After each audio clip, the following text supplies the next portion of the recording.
Hello friends, good morning. स्वागत है आप सभी लोगों का आपके अपने इस YouTube channel A1 Sharma classes के अंदर।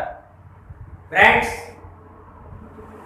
लैंगिक जनन के अंदर वानस्पतिक भाग 1 के अंदर हमने पुष्प की संरचना के बारे में अपन ने अध्ययन किया था और उसके अंदर पुष्प के जननांग, पुंकेसर और स्त्रीकेसर यानी परागकण और अंडक के बारे में हमने चर्चा की थी।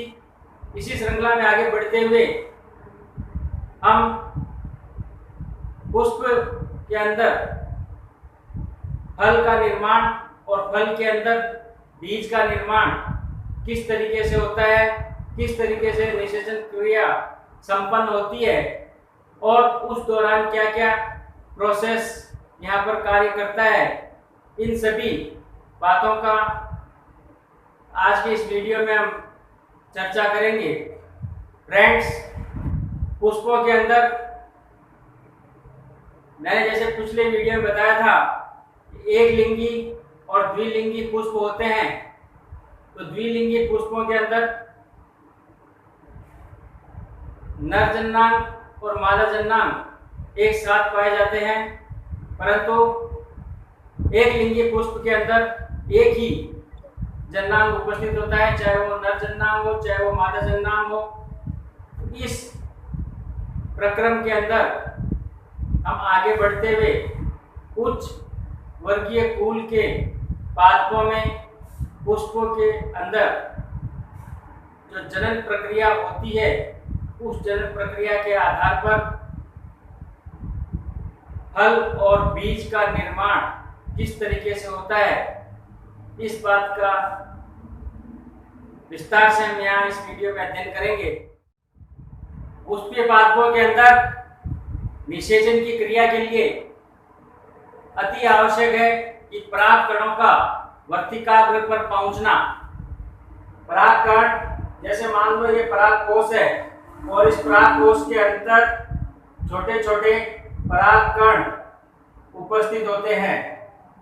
जब ये परागकोश प्रस्फुटित हो जाता है और प्रस्फुटित होने के बाद ये सारे परागकण बाहरी माध्यम के अंदर पहुंच जाते हैं और जल, वायु या पक्षियों के द्वारा ये सारे के सारे परागकण एक स्थान से दूसरे स्थान पर गमन करते हैं।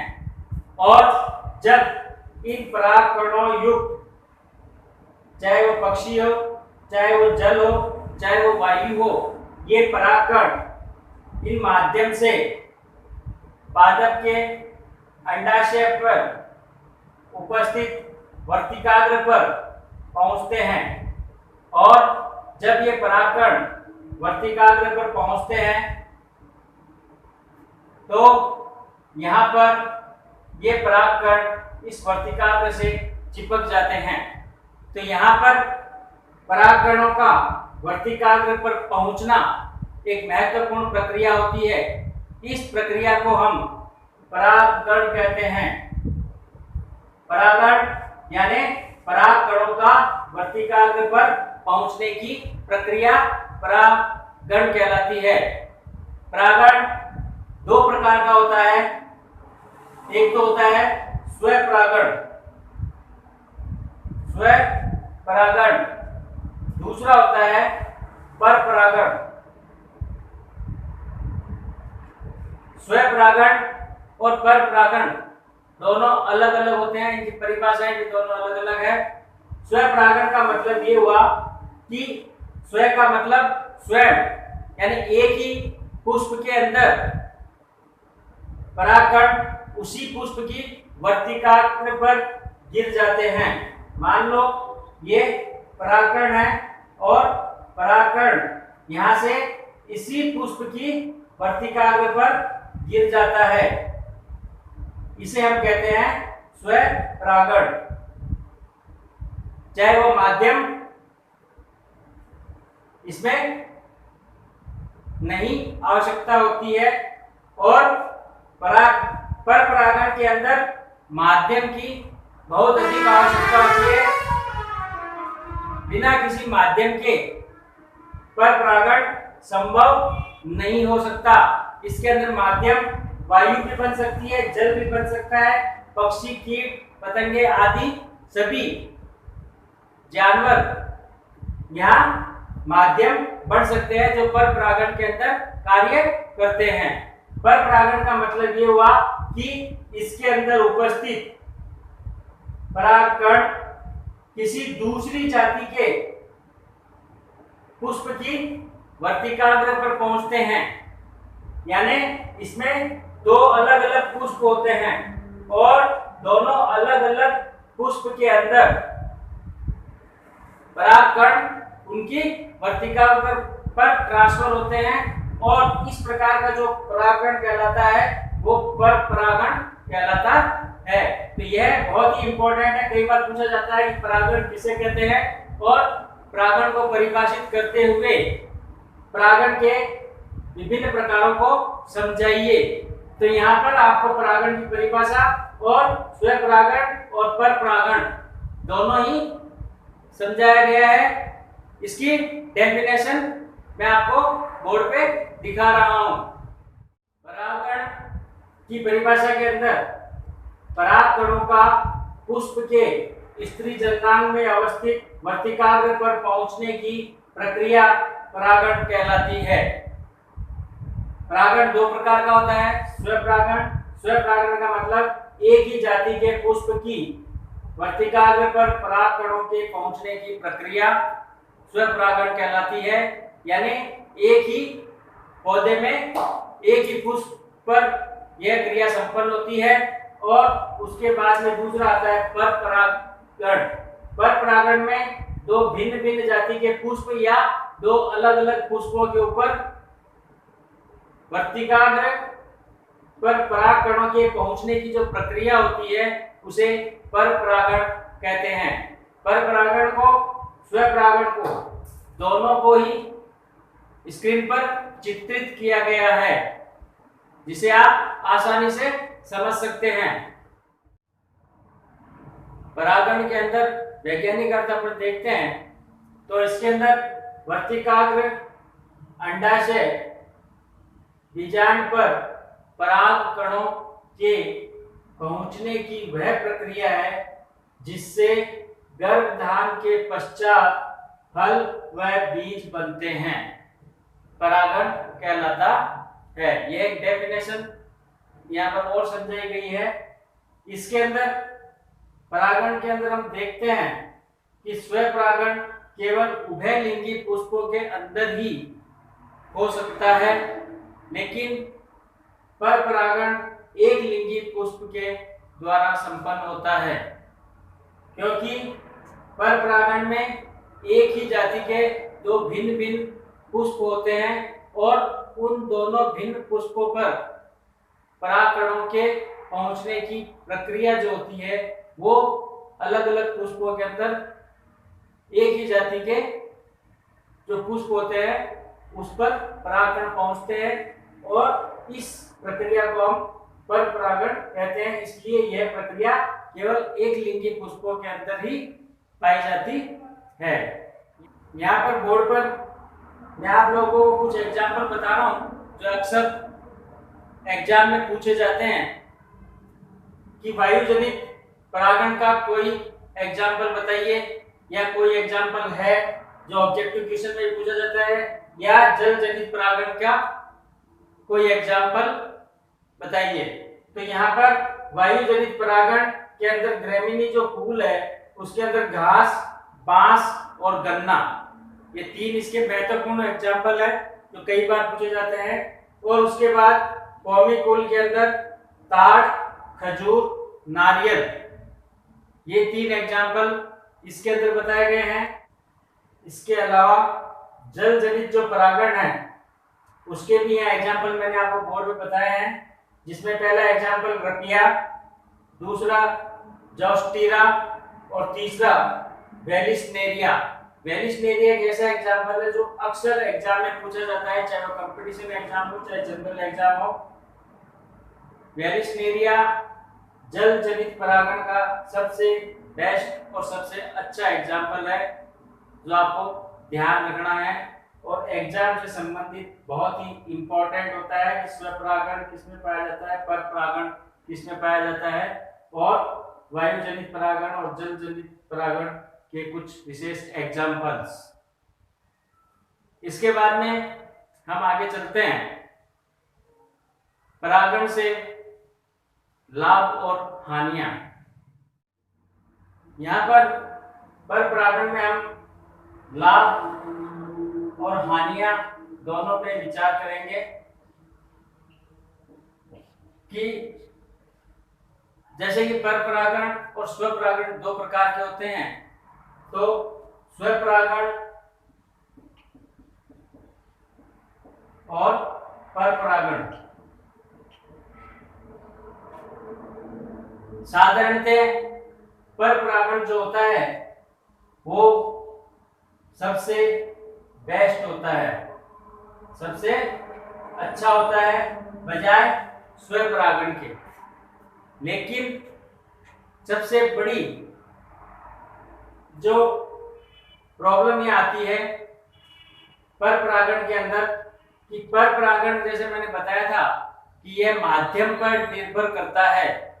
यह इसकी सबसे बड़ी हानि है कि पर परागण किसी भी माध्यम के बिना संभव नहीं होता, चाहे वो जल हो, वायु हो, पक्षी हो, कीट हो, पतंग हो, किसी न किसी माध्यम के थ्रू पर परागण संभव हो सकता है, अदरवाइज पर परागण संभव नहीं होता। यह इसका सबसे बड़ा नुकसान है।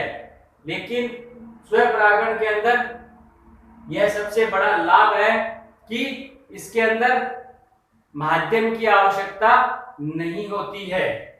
यहाँ पर स्वतः ही एक ही पुष्प के अंदर उसी पुष्प की वर्तिका पर उसी पुष्प के परागकण आसानी से पहुंच जाते हैं, क्योंकि ये एक ही पुष्प पर संभव होता है।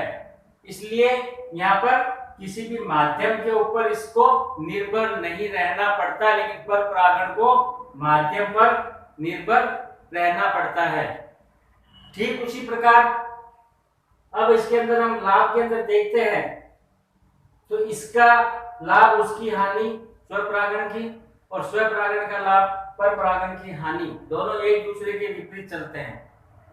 पर परागण से लाभ के अंदर किसी वंश को बलहीन होने से बचाना और अवनति से बचाने के लिए पर परागण अति आवश्यक है।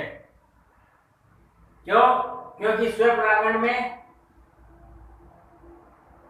पौधा जो भी बनता है, संतति पौधा, वो इतना पौष्टिक, पुष्ट और अच्छे सुदृढ़ फल युक्त वाला नहीं होता, नहीं उसकी उन्नति हो सकती है, वंश वृद्धि अधिकतम लंबे समय तक नहीं रहती उसमें।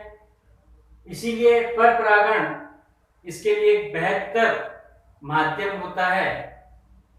तीसरा इसका सबसे महत्वपूर्ण पर परागण का लाभ है कि पर परागण से उत्पन्न पौधे जो भी होते हैं वो पुष्ट और स्वस्थ होते हैं, पुष्ट व स्वस्थ होते हैं। ये इसका तीसरा सबसे बड़ा लाभ है।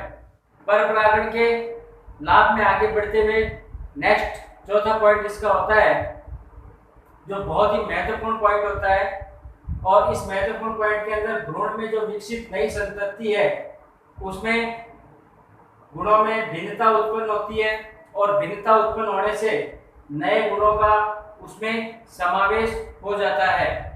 नए गुण जैसे ही समावेश होंगे, क्यों?